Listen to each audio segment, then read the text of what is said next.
నేటి వాగ్దానపు ఆశీర్వాదం కొరకు యేసు ప్రభు నామములో ప్రతి ఒక్కరిని కూడా ప్రేమతో ఆహ్వానిస్తూ ఉన్నాను. ప్రియమైనటువంటి సంగమ, నేటి అంశము వాక్యము మనలో ఏమి చేస్తుంది. What does the word of God do in our lives. వాక్యము మన జీవితంలో ఏమి చేస్తుంది. పరిశుద్ధాత్ముడు గుర్తు చేసేటువంటి సత్యం. యోహాను సువార్త 14వ అధ్యాయం 27వ వచనం. John the gospel chapter 14 verse 27. యోహాను సువార్త 14:27వ వచనం. కలిసి నాతో చెప్పండి. శాంతి మీకు అనుగ్రహించి వెళ్ళుచున్నాను, నా శాంతిని మీకు అనుగ్రహించుచున్నాను. లోకం ఇచ్చినట్లుగా నేను మీకు అనుగ్రహించుట లేదు.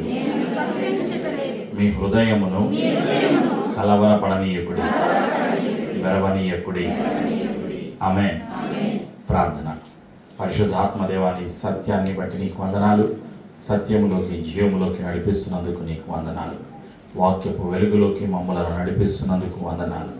జీవములోకి నడిపిస్తున్నందుకు వందనాలు. ప్రతి అనుమానాన్ని, ప్రతి ఆటంకాన్ని, చీకటి అధికారాన్ని ఈ స్థలం నుండి మా జీవితాల నుండి దూరపరుస్తూ ఉన్నాం. యేసు రక్తంలో మా జీవితాలను ముద్రిస్తూ వాక్యపు ఆశీర్వాదాన్ని పొందుకోవటానికి వినగలిగేటువంటి చెవులను, గ్రహించేటువంటి మనస్సును, హృదయమును, వాక్యములకు విధేయత చూపించి యేసు ప్రభువు కొరకు జీవించే జీవితాన్ని మాకు అనుగ్రహిస్తున్నందుకు కృతజ్ఞతలు తెలియచేస్తూ వాక్యపు ఆశీర్వాదము కొరకు యేసు ప్రభు నామములో సిద్ధపడుచున్నాము తండ్రి. ఆమేన్. ప్రేమైనటువంటి సంఘమ, పరిశుద్ధాత్ముడు గుర్తు చేస్తున్నటువంటి సత్యం. వాక్యము మన జీవితంలో ఏమి చేస్తుంది. మొట్టమొదటిగా మన జీవితంలో శాంతిని, సమాధానమును కలుగజేస్తుంది. అదే సత్యాన్ని యేసు ప్రభువు వారు ఈ లోకములో నివసించినటువంటి కాలంలో తన శిష్యులను పిలిచి చెప్పినటువంటి సత్యం. శాంతి మీకు అనుగ్రహించి వెళ్ళుచున్నాను, నా శాంతినే మీకు అనుగ్రహించుచున్నాను అని యేసు ప్రభువు వారు సెలవిస్తున్నారు. లోకము ఇచ్చేటువంటి శాంతి వేరు, లోకములో ఉన్నటువంటి సమాధానం వేరు. ఈ లోకములో మానవుడు డబ్బుతో కొనలేనిది శాశ్వతమైనటువంటి సమాధానం, శాంతి యేసు ప్రభువులో దొరుకుతుంది. కాబట్టి ఈరోజు నీవు నేను యేసయ్య ఇచ్చేటువంటి సమాధానాన్ని, శాంతిని పొందుకోవటానికి సిద్ధపడాలి విశ్వాసంతో అని పరిశుద్ధాత్ముడు గుర్తు చేస్తూ ఉన్నాడు. ఎక్కడైతే ఈ లోకములో సమాధానం ఉండదు, కారణం ఏమిటి అంటే పరిశుద్ధాత్ముడు గుర్తు చేస్తూ ఉన్నాడు. యెషయా గ్రంథంలో తెలియచేస్తున్నాడు ఒక సత్యాన్ని. యెషయా గ్రంథం 48వ అధ్యాయంలో 22వ వచనంలో పరిశుద్ధాత్ముడు గుర్తు చేస్తూ ఉన్నాడు. The book of Isaiah 48:22. The wicked shall not have a peace. దుష్టులకు నెమ్మది ఉండదని యెహోవా సెలవిస్తున్నాడు. దుష్టులు అంటే పాపులు. ఈ లోకములో పాపములో ఉన్నటువంటి మానవ జాతికి నెమ్మది ఉండదు, సమాధానము ఉండదు, శాంతి ఉండదు. ఈ లోకములో అన్నీ ఉన్నప్పటికీ కూడా వారిలో లేనిది ఏమిటి అంటే శాంతి, సమాధానం. ఇవి దేవుడు అనుగ్రహించేటువంటివి, యేసయ్య అనుగ్రహించేటువంటివి. అవి ఎవరిలో ఉంటాయి?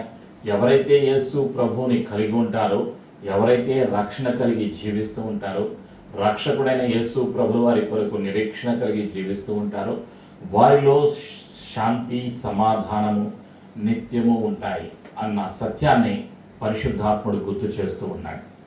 ఆనందము, ఈ లోకములో ఆనందము వేరుగా ఉంటుంది, కానీ యేసయ్యలో ఆనందం. అందుకే యేసయ్య ఏమంటున్నారంటే, మీ హృదయములను కలవరపడనీయకుడి, మీరు ఆందోళన చెందవద్దు, మీరు అధైర్యపడవద్దు అని యేసు ప్రభు వారు సెలవిస్తూ ఉన్నారు. యేసు ప్రభు వారు తన శిష్యులను పిలిచి బలపరుస్తూ ఉన్నారు. జరగబోతున్నటువంటి సత్యాలను, భూలోకంలో జరగబోతున్నటువంటి సత్యాలను తెలియజేస్తూ ఉన్నారు. యోహాను సువార్త 15వ అధ్యాయంలో యేసు ప్రభు వారు అంటున్నారు, నాలో మీకు ఆనందము కలుగుతుంది, నాలో మీకు సంతోషము కలుగుతుంది అని యేసయ్య తన శిష్యులను ధైర్యపరుస్తూ ఉన్నారు. వారిలో ఉన్న కలవరాన్ని, ఆందోళనను తీసివేస్తూ ఉన్నారు. యోహాను సువార్త 15:11 కలిసి నాతో చెప్పండి. మీ యందు నా సంతోషము ఉండవలెననియు నీ సంతోషము పరిపూర్ణము కావలెననియు ఈ సంగతులు మీతో చెప్పుచున్నాను. ఆమేన్. యేసయ్యలో సంతోషము, యేసయ్యలో ఆనందము మానవ జాతికి అనుగ్రహించటానికే పరలోకం నుండి భూలోకానికి యేసు ప్రభు వారి లోకానికి తిరిగి వచ్చింది. మొదటిసారిగా వచ్చింది యేసయ్య. నిత్యము మనల్ని తన సన్నిధిలో, తన ఇంటిలో, పరలోకములో ఉంచటానికి మార్గాన్ని చూపినటువంటి దేవుడు, కృప ద్వారా రక్షణను అనుగ్రహించినటువంటి దేవుడు యేసు ప్రభువారు. యేసు ప్రభువులో నిత్యము సంతోషము ఉన్నది. ఆ సత్యాన్ని కీర్తనాకారుడు కూడా గుర్తు చేస్తూ ఉన్నాడు. ఈ లోకంలో మానవుడు ధనముతో కొనలేనిది ఆనందము. మానవుడు ఎంత ధనం సంపాదించినా, ఎన్ని విధాలుగా ప్రయత్నించినా మానవుడు కొనలేడు, ఆనందాన్ని కొనలేడు, సంతోషాన్ని కొనలేడు, సమాధానాన్ని కొనలేడు. కీర్తన గ్రంథములో 29వ అధ్యాయంలో ఒక సత్యాన్ని పరిశుద్ధాత్ముడు గుర్తు చేస్తూ ఉన్నాడు. సామ్స్ 29:11 పరిశుద్ధాత్ముడు గుర్తు చేసేటువంటి సత్యం. కీర్తన 29:11 కలిసి నాతో చెప్పండి. యెహోవా తన ప్రజలకు బలమును అనుగ్రహించును. యెహోవా తన ప్రజలకు సమాధానము కలుగజేసి వారిని ఆశీర్వదించును. ఆమేన్. ఎవరు తన ప్రజలు అంటే విశ్వసించిన వారు, ఎన్నుకోబడిన వారు, ఏర్పాటు చేయబడిన వారు, యేసయ్యను కలిగి ఉన్న వారందరూ కూడా తన ప్రజలు. రక్షణ పొందిన వారు అందరూ కూడా తన ప్రజలు. ఈ లోకములో మానవ జాతిని, ప్రతి మానవుడిని, కులం ఏదైనా, మతం ఏదైనా, ప్రతి ఒక్కరిని సృష్టించినటువంటి సృష్టికర్త అయినటువంటి యేసయ్య తెలియచేసినటువంటి సత్యం. ఆయన బలాన్ని అనుగ్రహిస్తారు. ఎవరికి? విశ్వాసులకు, ఎన్నుకోబడిన వారికి. ఆయనలో ఉన్నటువంటి బలము ద్వారా నీవు నేను ధైర్యముగా ఈ లోకములో జీవించగలుగుతాం. ఈ లోకములో ఉన్నటువంటి బలము నశించిపోతుంది. అన్ని రకాలైనటువంటి ధన బలము, ఖండ బలము, బుద్ధి బలము అన్నీ కూడా అంతరించిపోతాయి. కానీ యేసయ్యలో ఉన్న బలాన్ని పొందుకుంటే ధైర్యము కలుగుతుంది, సమాధానము కలుగుతుంది, సంతోషము కలుగుతుంది. సమస్యలు ఎన్ని ఉన్నా ఆ సమస్యలలో ధైర్యాన్ని పొందుకుంటారు. అందుకే యేసయ్య సెలవిస్తూ ఉన్నారు, శిష్యులను బలపరుస్తూ ఉన్నారు. లోకములో శ్రమలు ఉంటాయి, లోకములో కష్టాలు ఉంటాయి, లోకములో బాధలు ఉంటాయి, అయినప్పటికీ మీరు ధైర్యంగా ఉండండి అని శిష్యులను పిలిచి వారిని ధైర్యపరుస్తూ ఉన్నారు యేసు ప్రభువు వారు. యోహాను సువార్తలో 16వ అధ్యాయంలో 33వ వచనంలో శిష్యులను బలపరుస్తున్నటువంటి సత్యాన్ని మనం చూస్తాం. యేసయ్య పరలోకానికి వెళ్ళబోయే ముందుగా శిష్యులను బలపరుస్తూ, ధైర్యపరుస్తూ జరగబోయేటువంటి విషయాలను, యేసయ్య ఏ విధంగా మరణించబోతున్నారు, ఏ విధంగా రోమా సైన్యం యేసు ప్రభువాన్ని పట్టుకొని సిలువ వేస్తారు, ఏ విధంగా శిక్షను యేసయ్య సిలువలో భరించవలసి వస్తుందో, తనలో జరగబోయేటువంటి సత్యాన్ని శిష్యులకు తెలియచేస్తూ ఉన్నారు. అయితే శిష్యులను ధైర్యపరుస్తూ ఉన్నారు. ఏ విధంగా అంటే యోహాను సువార్త 16వ అధ్యాయం 33వ వచనం కలిసి నాతో చెప్పండి మాటలు. నా యందు మీకు సమాధానము కలుగునట్లు ఈ మాటలు మీతో చెప్పుచున్నాను. లోకములో మీకు శ్రమ కలుగును, అయినను ధైర్యము తెచ్చుకొనుడి, నేను లోకమును జయించి ఉన్నానని. ఆమేన్. శిష్యులను బలపరుస్తూ ధైర్యపరుస్తున్నారు యేసయ్య. లోకములో శ్రమలు ఉంటాయి, లోకములో కష్టాలు ఉంటాయి, లోకములో బాధలు ఉంటాయి, వ్యతిరేకత ఉంటుంది, తిరస్కారం ఉంటుంది, అన్ని రకాలుగా. అయినప్పటికీ నీవు జ్ఞాపకం చేసుకోవలసింది ఏమిటి అంటే, నా యందు మీకు సమాధానము కలుగుతుంది అని యేసయ్య సెలవిస్తూ ఉన్నారు. ఇంకా ఏమంటున్నారంటే యేసయ్య, మీరు ధైర్యం తెచ్చుకోండి, మీరు ధైర్యంగా ఉండండి, నేను లోకమును జయించి ఉన్నాను. యేసయ్య లోకాన్ని జయించి ఉన్నారు. ఈ లోకములో ఉన్న పాపాన్ని అంతము చేశారు సిలువలో. ఈ లోకములో పాపము ద్వారా కలిగేటువంటి యొక్క శాపాన్ని సిలువలో అంతము చేసినటువంటి సజీవుడు, పునరుత్థానుడు. సాతాను యొక్క అధికారమును సిలువలో కొట్టివేసి సాతాను అధికారమును అంతము చేసినటువంటి సర్వశక్తిమంతుడు, జయము కలిగినటువంటి జయశాలి ప్రభు అయినటువంటి యేసు ప్రభువారు. ఆయన సజీవునిగా ఉన్నారు కాబట్టి ఆయన దగ్గరకు మనం రావాలి. ఆయన మాటనందు మనం విశ్వాసం ఉంచాలి. ఆయన మాట ద్వారా మనకి కలిగేటువంటి ఆశీర్వాదాలు అనేకం ఉన్నాయి. వారిని బలపరిచారు, వారిని ధైర్యపరిచారు, వారిని అభిషేకించారు, వారిని లోకములోకి పంపించారు. తన నామము నిమిత్తమై సర్వోన్నతమైన నామము కొరకు, యేసయ్య పరిశుద్ధమైన నామము కొరకు, పరలోక రాజ్యము కొరకు, యేసయ్య రాజ్యము విస్తరించబడటానికి, యేసయ్య రాజ్యము భూలోకములో కట్టబడటానికి, దేవుని యొక్క రాజ్యము కట్టబడటానికి శిష్యులను యేసయ్య బలపరిచి అభిషేకించి లోకములోకి పంపించారు. ప్రియమైనటువంటి సంఘం, అందుకే మనం జ్ఞాపకం చేసుకోవలసింది, నిరంతరము విశ్వాసము కలిగి ఉండవలసింది. యేసయ్య మాటనందు మనము విశ్వాసము కలిగి ఉండాలి, జీవించాలి అని పరిశుద్ధాత్ముడు తెలియచేస్తూ ఉన్నాడు. పేతురు రాసినటువంటి మొదటి పత్రికలో 23-24 వచనాల్లో 22 నుంచి చదువుతున్నాను. పేతురు రాసినటువంటి మొదటి పత్రిక 22వ అధ్యాయం 22 నుంచి చదువుతున్నాను. ఆయన పాపము చేయలేదు, ఆయన నోటను ఏ కపటమును కనబడలేదు. ఆయన దూషింపబడి బదులు దూషింపలేదు. ఆయన శ్రమ పెట్టబడి బెదిరింపక న్యాయముగా తీర్చు దేవునికి తన్ను తాను అప్పగించుకొనేను. మనము పాపముల విషయమై చనిపోయి నీతి విషయమై జీవించినట్లు ఆయన తానే తన శరీరమందు మన పాపములను మ్రాన మీద మోసికొనేను.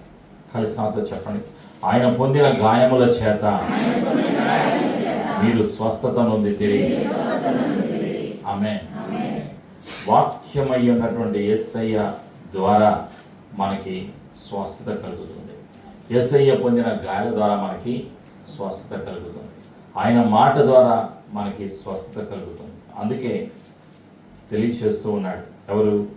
పరిశుద్ధాత్ముడు తెలియచేస్తూ ఉన్నాడు. అనేక సత్యాలను తెలియచేస్తూ ఉన్నాడు. ఆయన తన వాక్కును పంపి వారిని బాగు చేశాను అనేటువంటి సత్యాన్ని కీర్తన గ్రంథంలో పరిశుద్ధాత్ముడు గుర్తు చేస్తూ ఉన్నాడు.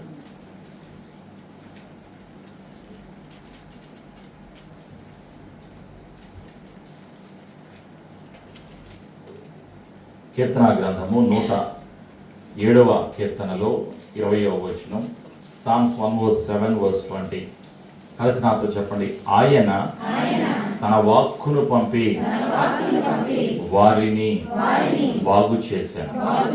ఆయన వారు పడిన గుంటలలో నుండి వారిని విడిపించెను. ఆమేన్.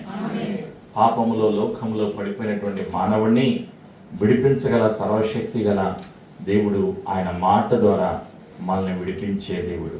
ఆయన వాక్కు ద్వారా ఆయన మనల్ని బాగు చేసేటువంటి దేవుడు. ప్రియమైనటువంటి సంఘం, వాక్యము మన జీవితంలో ఏమి చేస్తుంది? అనేక ఆశీర్వాదాలను మన జీవితంలో వాక్యమై ఉన్నటువంటి యేసు ప్రభుల వారు కలుగు చేస్తూ ఉన్నారు. యోహాను సువార్తలో 6వ అధ్యాయంలో 47వ వచనంలో ఒక సత్యాన్ని మనం చూస్తాం. యోహాను సువార్త 6వ అధ్యాయంలో 47వ వచనం, విశ్వసించువాడే నిత్య జీవము గలవాడు, జీవాహారము నేనే.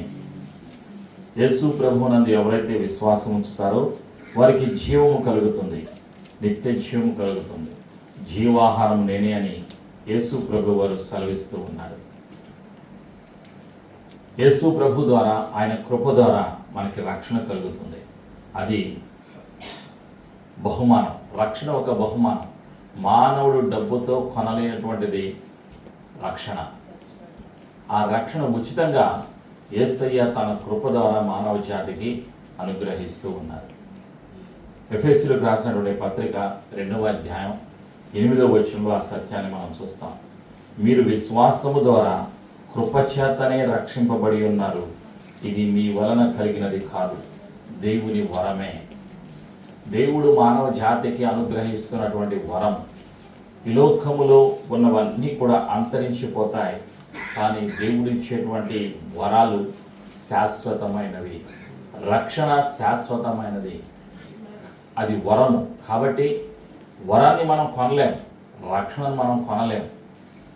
ఇది మన వలన కలిగినది కాదు, మన క్రియల వలన కలిగినది కాదు, మన ప్రార్థనల వలన కలిగినది కాదు, మన త్యాగాల వలన, మన దాన ధర్మాల వలన, మనం చేసేటువంటి మంచి పనుల వలన కలిగేది కాదు. రక్షణ కృప ద్వారా, యేసయ్య కృప ద్వారా కలుగుతున్నది. అది దేవుని వరమే అని పరిశుద్ధాత్ముడు తెలియజేస్తున్నాడు. మరి మనలో ఏముండాలి? విశ్వాసము కలిగి మనం జీవించాలి అని పరిశుద్ధాత్ముడు తెలియజేస్తూ ఉన్నాడు. వాక్యము ద్వారా మన జీవితాల్లో కలిగేటువంటి అనేక ఆశీర్వాదాలు. గలతీయులకు రాసినటువంటి పత్రికలో 5వ అధ్యాయంలో ఒక సత్యాన్ని పరిశుద్ధాత్ముడు గుర్తు చేస్తూ ఉన్నాడు. Galatians chapter 1 verse 1, Galatians chapter 5 verse 1. యేసు ప్రభు వారు సెలవిస్తున్నటువంటి సత్యం, ఈ స్వాతంత్ర్యము అనుగ్రహించి క్రీస్తు మనను స్వాతంత్రులుగా చేసి ఉన్నాడు. కాబట్టి మీరు స్థిరముగా నిలిచి మరలా దాస్యమును కాడి క్రింద చిక్కుకొనకుడి. మనకి స్వాతంత్ర్యం కలిగింది వాక్యము ద్వారా. బంధకాలు తెంచివేయబడ్డాయి. పాపం అనే బంధకం నుండి, బానిసత్వం నుండి మనకు విడుదల కలిగింది. యేసయ్య విడిపించారు. ఆ యొక్క సంఖ్యలు తెంచివేయబడ్డాయి. పాపము అనేటువంటి సంఖ్యలు తెంచివేయబడ్డాయి. లోకము అనేటువంటి సంఖ్యలు తెంచివేయబడ్డాయి. విడిపించారు, స్వతంత్రులుగా చేశారు. కాబట్టి ఈ స్వాతంత్ర్యము అనుగ్రహించి క్రీస్తు మనలను స్వతంత్రులుగా చేసి ఉన్నాడు. కాబట్టి మీరు స్థిరముగా నిలిచి మరలా దాస్యమును కాడి క్రింద చిక్కుకొనకుడి. లోకములో కలిసిపోకండి, పాపములోకి వెళ్ళకండి, పాపములకు దూరముగా ఉండండి అని పరిశుద్ధాత్ముడు హెచ్చరిస్తూ ఉన్నాడు. ప్రియమైనటువంటి సంగమా, వాక్యము విశ్వాసుల జీవితాలలో, మానవుడి యొక్క జీవితంలో ఏమి చేస్తుంది అనేటువంటి సత్యాన్ని పరిశుద్ధాత్ముడు మనకి తెలియచేస్తూ ఉన్నాడు.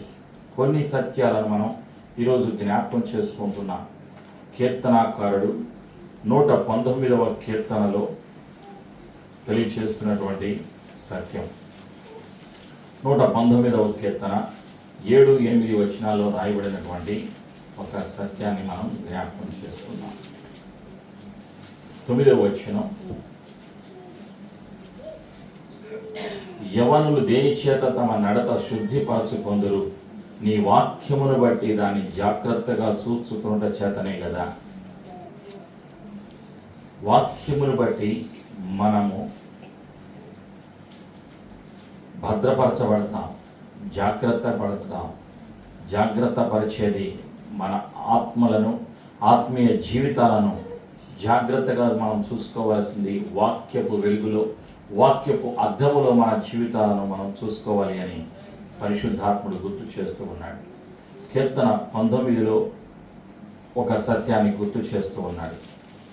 కీర్తన 19లో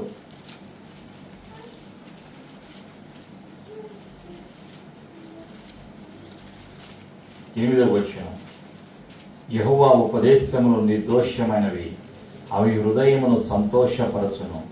యెహోవా ఏర్పరచిన ధర్మము నిర్మలమైనది, అది కన్నులకు వెలిగించును.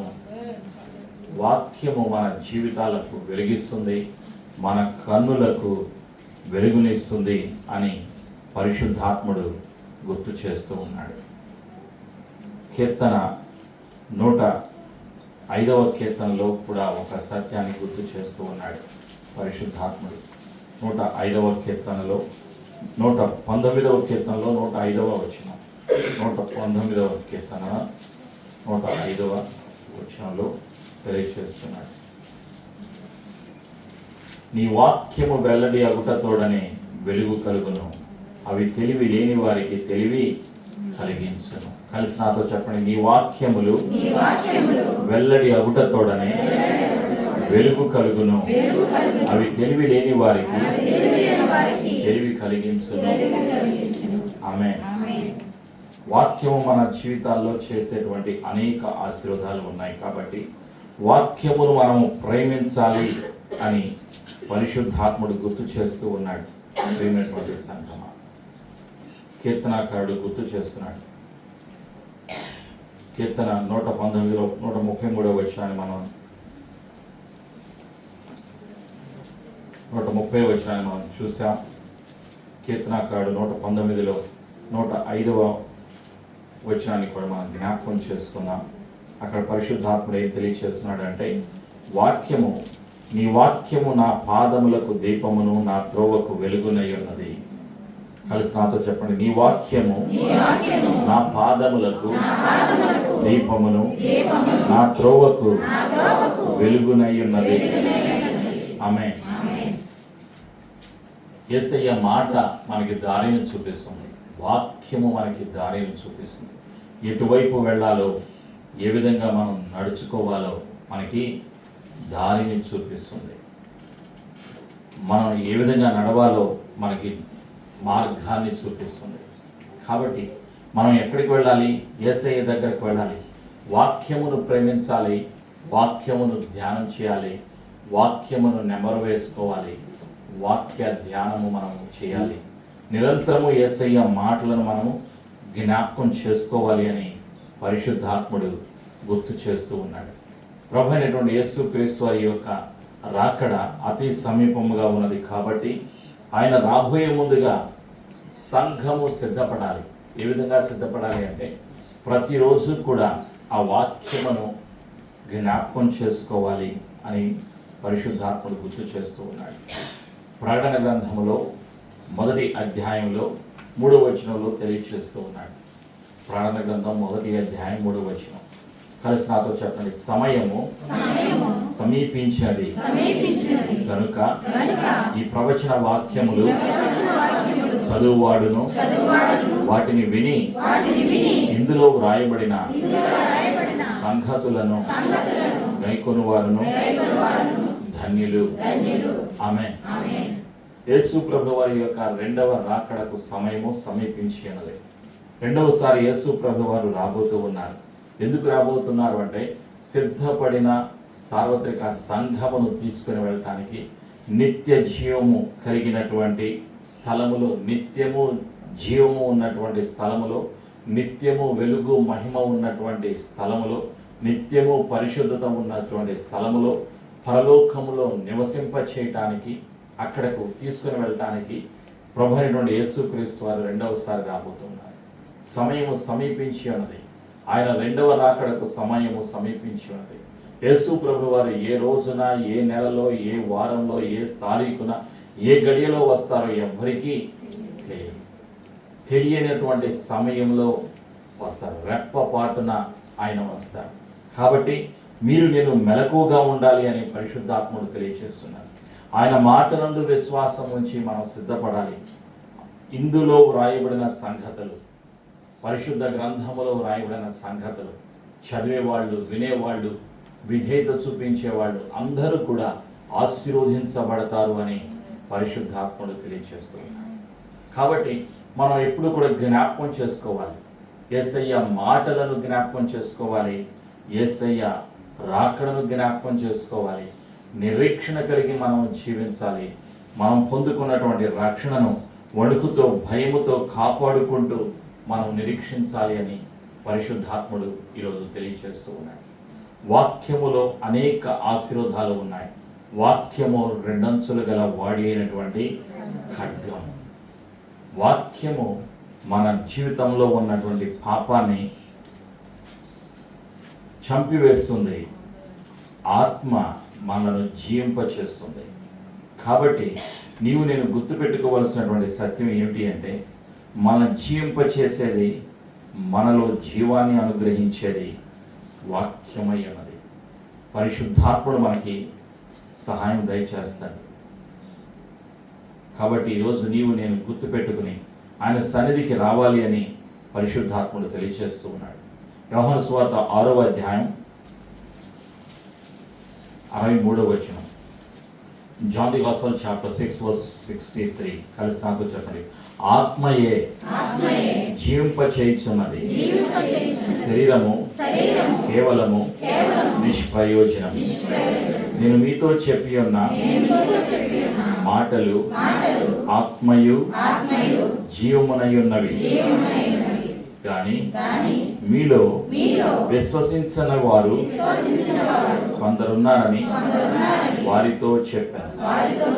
విశ్వసించని వారెవరో, తన్ను అప్పగింపబోవాడెవడో మొదటి నుండి యేసునకు తెలియను.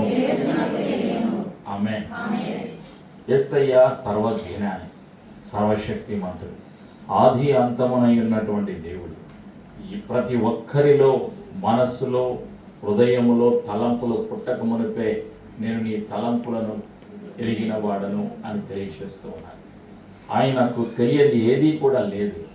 ఆయనకు తెలియకుండా మనం దాచిపెట్టేటువంటిది ఏదీ కూడా లేదు. ప్రియమైనటువంటి సంఘమా, సర్వమును తెలిసినటువంటి సర్వజ్ఞాని ప్రభు అయినటువంటి యేసుక్రీస్తు వారు. ఆయన తన సమస్తాన్ని సిలువలో అప్పగించింది. ఆయనతో మనము నివసించాలి, తండ్రి సన్నిధిలో మనం నివసించాలి, తండ్రిని నిరంతరము ఆరాధన చేయాలి అన్నదే తండ్రి యొక్క సంకల్పం. అందుకే తండ్రి చిత్తానికి ప్రభువైన యేసుక్రీస్తు వారు మరణం వరకు విధేయతను చూపించి తను అప్పగించుకొని తండ్రి అప్పగించినటువంటి పనిని ఈ లోకములో ముగించి తండ్రి ఇంటికి ప్రభువైన యేసుక్రీస్తు వారు వెళ్ళి ఉన్నారు. మళ్ళీ రెండవసారి రాబోతున్నారు. తీసుకొని వెళ్ళటానికి సిద్ధపడినటువంటి సార్వత్రిక సంఘమును తీసుకొని వెళ్ళటానికి జీవాహారమై ఉన్నటువంటి యేసయ్య మాటలను నిరంతరము విశ్వసించి యేసయ్యను వెంబడించటానికి, యేసయ్య రాకడ కొరకు సిద్ధపడటానికి పరిశుద్ధాత్ముడు మనకందరికీ సహాయము దయచేయునుగాక. ఆమేన్. ప్రార్థన చేసుకుందాం. ప్రతి ఒక్కరూ లేచి నిలబడి మన జీవితాలను సమర్పించుకుందాం, జ్ఞాపకం చేసుకుందాం. యేసయ్య మాటలను జ్ఞాపకం చేసుకున్నాం. యేసు ప్రభు వారు సెలవిచ్చి ఉన్నారు, మీ హృదయములను కలవరపడనీయకుడి. ప్రతి భయాన్ని, ప్రతి ఆందోళన యేసయ్యలో తొలగిపోతుంది. యేసయ్య మాట ద్వారా తొలగిపోతుంది. మనలో కలిగేటువంటి బలహీనతలన్నీ కూడా యేసయ్య పొందిన గాయాల ద్వారా తొలగిపోతున్నాయి. యేసయ్య మన కొరకు అప్పగించినటువంటి తన సర్వములో నుండి జీవాన్ని మనం పొందుకుంటున్నాం. ఆయన శిలువలో అప్పగించారు, తన సర్వాన్ని అప్పగించారు, తన జీవితాన్ని అప్పగించారు. యేసు ప్రభువు వారు జీవిస్తున్నారు కాబట్టి విశ్వసించిన ప్రతి ఒక్కరూ కూడా జీవిస్తారు. నిత్య జీవము కలిగి నిత్యము జీవిస్తారు. కాబట్టి మళ్ళీ మనం అప్పగించుకున్నాం. వాక్యము ద్వారా మనం పొందుకునేటువంటి అనేక ఆశీర్వాదాలు, సత్యాలు ఉన్నాయి.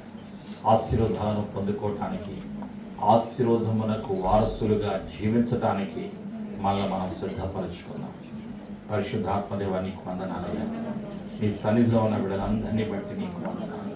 ఇంతవరకు సత్యమైన జీవము కలిగిన పరిశుద్ధమైన నీ మాటలను వినటానికి సహాయము దయచేసినందుకు నీకు వందనాలు. మేము విన్నటువంటి ఆ సత్యాన్ని నిరంతరము జ్ఞాపకం చేసుకోవటానికి, నీ మాటలను, యేసయ్య మాటలను నిరంతరము నెమరు వేసుకోవటానికి, ధ్యానం చేయటానికి పరిశుద్ధాత్మను నీవే సహాయము దయచేస్తున్నందుకు వందనాలు. యేసయ్య నీ మాటలు వినేటప్పుడు మాలో విశ్వాసాన్ని కలుగచేస్తున్నందుకు నీకు వందనాలు. మా విశ్వాసాన్ని పెంచుతున్నందుకు నీకు వందనాలు. మేము విశ్వాసం నుండి విశ్వాసములకు ఎదుగులాగున, నిత్యము కృప నుండి కృపలో ఎదుగులాగున పరిశుద్ధాత్ముడ నీవే సహాయము దయచేస్తున్నందుకు నీకు వందనాలు. ప్రతి అనుమానాన్ని, ప్రతి రోగపు చీకటి అధికారాన్ని యేసు ప్రభు నామంలో మా జీవితాలను దూరపరుస్తూ విడుదల యేసు రక్తము ద్వారా కలుగునుగాక. యేసయ్య పొందిన గాయాల ద్వారా పరిపూర్ణమైన స్వస్థత కలుగునుగాక. జీవము యేసయ్యలో కలుగునుగాక. యేసయ్య మాట ద్వారా ప్రతి ఆశీర్వాదము కలుగునుగాక. ఆశీర్వాదం నుండి ఆశీర్వాదము కొరకు నడిపించబడునుగాక. నీ వాక్యము చేత, పరిశుద్ధాత్మ చేత, పరిశుద్ధాత్ముడ నిత్యము నీవు నడిపించటానికి సిద్ధముగా ఉన్నందుకు నీకు వందనాలు. మా జీవితాలను పట్టుకుని సర్వసత్యములోకి, వాక్యపు వెలుగులోకి మమ్మల్ని నడిపిస్తున్నందుకు నీకు వందనాలు. యేసు ప్రభుని ఒప్పుకొనొచ్చు. మేము విన్నటువంటి యేసయ్య మాటలను, సత్యాన్ని అందరికీ తెలియచేయటానికి నీవే మాకు సహాయం దయచేస్తున్నందుకు కృతజ్ఞతలు తెలియజేస్తూ యేసు ప్రభు శక్తిగల నామములో ప్రార్థించి ఆశీర్వాదాన్ని, జవాబును, జీవమును యేసు ప్రభు నామములో పొందుకొనుచున్నాము తండ్రి. ఆమేన్.